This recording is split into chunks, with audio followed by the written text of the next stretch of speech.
Welcome, in front of me is a OPPO A94, and today I'll show you how you can capture a screenshot on this phone. So to get started, you will want to open up content that you wish to capture. I'll be using home screen as an example for this. So once your content is open and visible, all you need to do is hold power key and the volume down at the same time. You have a sound along with a pop-up right here, giving you option for scroll or send, and after a moment it disappears as you just seen.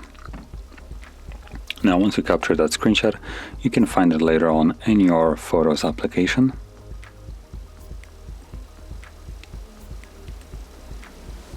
So you can see it's right over here.